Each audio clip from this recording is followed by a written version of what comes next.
Hi, my name is Giulia, but everyone calls me Juls. I come from Milan in Italy and I'm a cosplayer.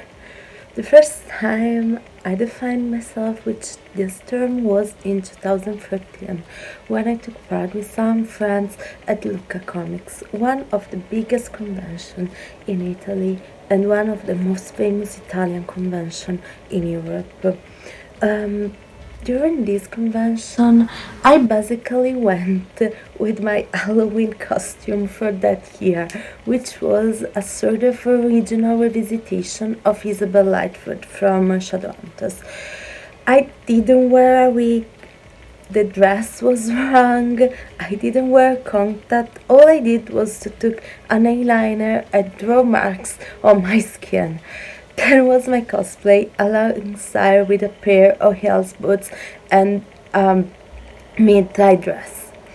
It wasn't perfect, it wasn't even a real cosplay, but people recognized me and I felt part of this amazing world, which is the world and the community of cosplaying. Since that moment, I decided I wanted more.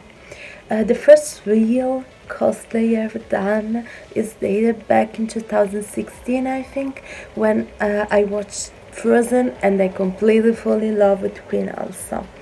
I felt a strong connection with her and I decided I must cosplay her.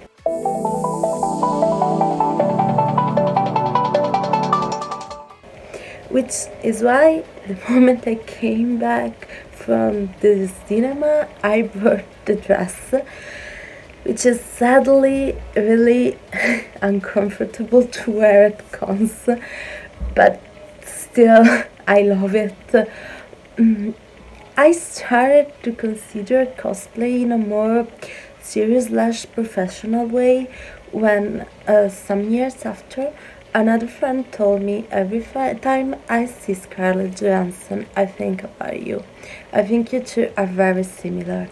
I never noticed that resemblance, at least at first, but after she told me so, I started to work on myself, on my body, to feel comfortable enough to wear a tie suit.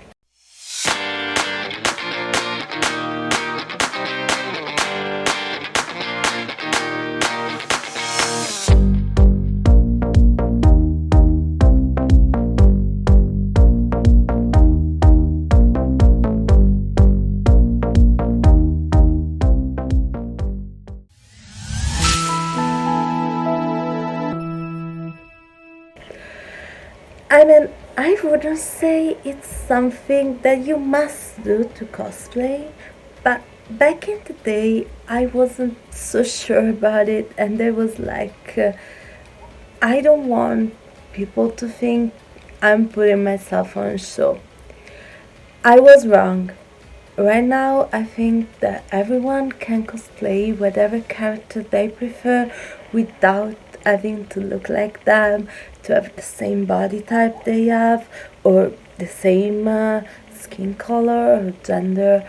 But back in the day, I was way younger and I felt like I needed to improve myself before cosplaying as a hero, which I did, and it's not something I'm regretting right now.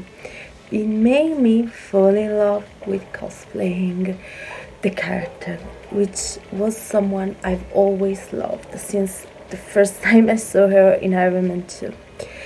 But it also helped me to improve my self-confidence and, most important, my will to cosplaying her as best as I can, which means being as screen accurate as possible. For this thing, and also for letting me know the Marvel cosplaying community, I will always be grateful to my friend, and even if I don't see her as much as I used to now, I'm really happy she told me that. Not because of the resemblance, but because I really feel I wouldn't be a cosplayer and Natasha Raman of Cosplayer if it wasn't for her. Anyway, if I have an advice to any newbies, I already told so before, but the most important thing I want to say is just go with it. If you love a character, there's nobody in the world who will be able to cosplay them better than you. Just do it.